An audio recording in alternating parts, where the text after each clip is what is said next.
Assalamualaikum to one and all present over here. It's me, Ashraf Sophie from grade 9, and I'm here to talk about the most important topic of biology, that's cell. And I feel excited to talk about it. So let's begin with it. Have you ever imagined what organisms need to survive?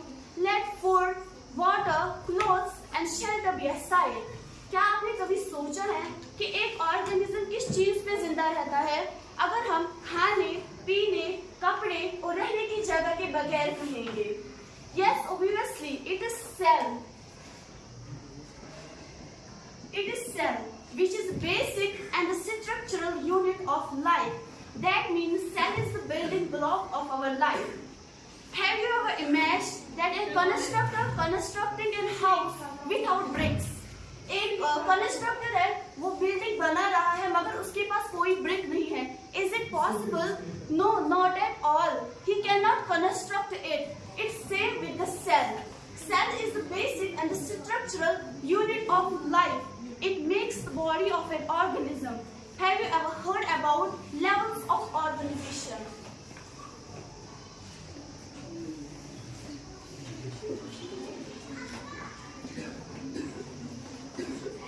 Here it comes first to cell.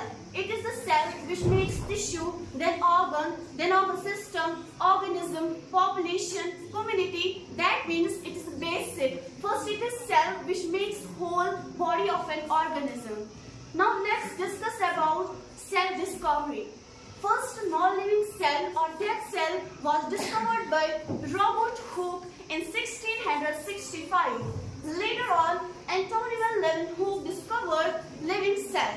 So let's discuss about cell theory. Cell theory. The idea of cell theory was given by Rothschild and later on it was given by two scientists, Schwann and Schilling. The three principles of cell theory are: cell is the basic structural and the functional unit of life. And second one is all organisms are made up of cell. They may be unicellular or multicellular. That means that they may be made up of only one cell or more than one cells.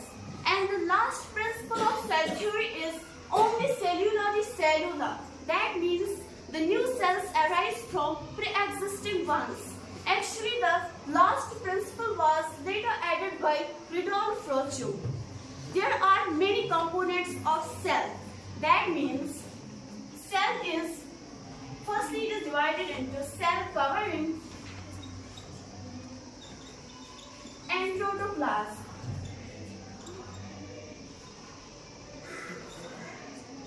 Then protoplasm is divided into, as we can say, it consists of cytoplasm and nucleus. And today I am honored to speak about nucleus. Have you ever heard that there is a school or institute? The institute is run or supervised by a boss. In a spite, all of the members have their own functioning, but it is the boss who controls whole unit. Same is the case with cell. Cell is controlled by nucleus, as nucleus is so called the controlling center or the boss of the cell. It's the largest double cell membrane. It's composed of 80% proteins, 12% DNA, 5% RNA, and 3% lipids. The size and the shape of nucleus varies from organism to organism, as from the simplest to complex. We know in the planet Earth there are many organisms. They may be small, they may be large. That's why the nucleus' shape and size varies from organism to organism. Like shape and size of an organism, the number of nucleus also varies. A cell does not contain any nucleus. That cell is called a nucleate. For example, mammalian RBCs. And another is when a cell contains only one nucleus, that cell is called as uninucleate. For example, almost all eukaryotic organisms. Then it is when a cell contains more than one nucleus, that time is called polynucleate. For example, bone marrow, straightened muscles, etc.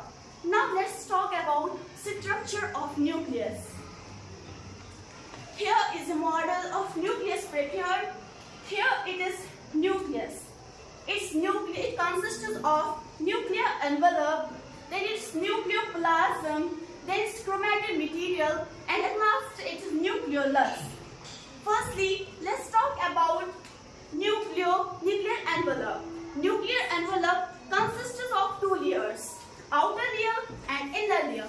These two layers are separated by a space called a prenuclear space, and there are pores-like structures due to which the molecules enter and exit the nucleus. These are called as nuclear pores. Now let's discuss about what's nucleoplasm. Nucleoplasm is the empty space inside the nucleus where nucleolus and chromatin material is embedded. Now what is chromatin material? Chromatin material is a thread-like structure that's embedded in the nucleoplasm. It consists of chromosomes and proteins called histones. Chromosomes controls the heredity as it helps in the transmission of character from parent to the offspring. Now what's nucleolus? Nucleolus here, it is a spherical, or we can say it's an oval shape present either in the center or in the periphery of the nucleus. It's of two types, karyosomes and plasmasomes. Karyosomes is a nucleus that possesses true nucleolus, and plasmasomes is a nucleus which consists of false nucleolus. Now let's talk about function of nucleus. What is the function of nucleus? As I already said, that it's the controlling center and the boss of the cell. That means it controls almost all cellular activities in a body of an organism, and it controls or protects the heredity. It helps in the transmission of character from parent to the offspring. Thanks, it was all about my